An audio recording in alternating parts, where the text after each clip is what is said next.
Alrighty guys, so welcome to the world's first reboxing video where we are actually reboxing and returning the Swampfox Kracken red dot. What is going on, boys? Welcome back to the Muzzle Broke channel. And today I'm actually uninstalling and reboxing this Kracken by Swampfox red dot optic for our handguns. I wanted a closed emitter red dot. I didn't want to spend $600 on the Aimpoint Acro, and of course that kind of bit me in the ass. I actually looked back, I've had this optic a little under 6 months now. I didn't put it through any sort of crazy torture tests or anything super wild, but the optic actually kind of started to like break down and break apart. You can really kind of see that in the front of the optic. You see these three little like flecks. They almost look like a piece of like dirt or goop or something is in that optic. And again, kind of hard to appreciate on the camera, but you can, when you're looking down the sights, you can see a couple of those flecks, and it just makes using the dot incredibly irritating. I'm usually not too much of a princess about things. Like obviously guns and stuff are tools and they're going to have cosmetic wear and shit like that. And that's totally fine. It's not like this was a cheap optic. I mean, this was a $300 optic, and to have it kind of like degrade for me in a couple of different spots was honestly just kind of like unacceptable in my book. I really liked the look of this optic. I really wanted that kind of like lunchbox style closed emitter, and there's really only a couple options for that. And it's really this, the Aimpoint Acro, and the Steiner optic as well, I think is the name of the other one. So there really weren't a ton of options. And again, I was trying to save some money. Obviously it didn't work out because this optic kind of started to break down. So I really don't recommend the Kracken by Swampfox. Reached out to Swampfox. They basically told me, all right, send it back and we'll give you your money back. I was like, okay, I guess, like whatever. So we're going to go ahead and rebox the Kracken today, uninstall it,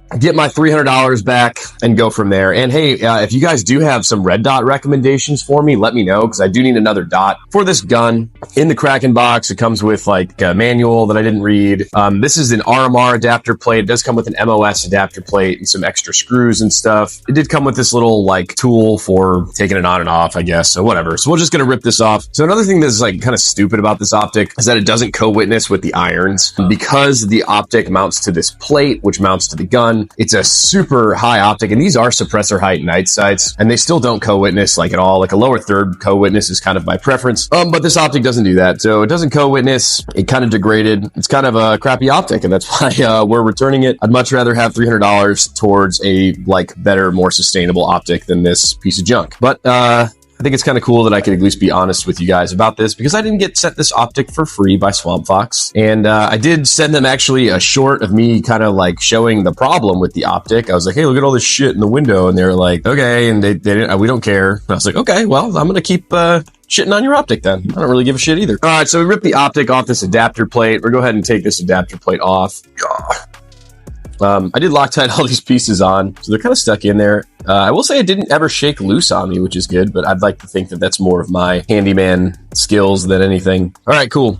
Go ahead and put this in the screws back in the plate. It did come with some extra screws, which is kind of cool, I guess. I don't know. It'd be cool if the optic wasn't garbage, but it sucks. So, all right, so we got our optic off. You know, it'd be a real dick move if I stole the battery out of it, but I'm not going to do that because I'm a nice guy.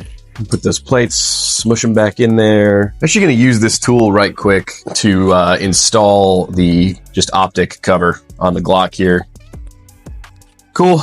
So I got that on. I did actually buy a Swampfox Picatinny adapter because after I was having bad luck with this dot on my handgun, I did switch it over to my Vector and I tried it on an AR. But one interesting thing to note about this dot is that it actually doesn't co-witness with standard height flip up iron sights for ARs either. So even with the Picatinny mount and the adapter and the dot, it's actually too low to co-witness then. So with the handguns, it's too high to co-witness, and with a long gun, it's too low to co-witness. I usually prefer a lower third co-witness on these guns with these dots, and it wasn't able to do that, which sucks. So we have a $300 optic that kind of degraded, doesn't co-witness, but hey, at least Swampfox is giving me my money back. But don't waste your time or your money on this optic. Go ahead and put that back for our little piece of foamy. So that was a quick uninstall and reboxing of the Swampfox Kracken. I hope you guys enjoyed this video. If anything, kind of gives you an optic to avoid. Let me know down in the comments what optic you think we should run on this handgun next. As you can see, we're kind of doing some stupid stuff with it. So let me know down in the comments. Alrighty, boys, appreciate you joining the Muzzle Broke channel today, and I will catch you at the next video.